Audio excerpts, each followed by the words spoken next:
Unfortunately, the airplane received minor damage in a landing accident and will require some wing work and whatnot to repair the airplane.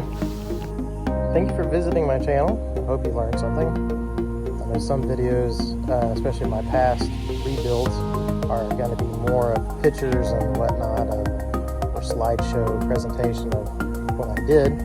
But most of the stuff in the future will be videos, and hopefully you'll like them. Like and subscribe. Thanks.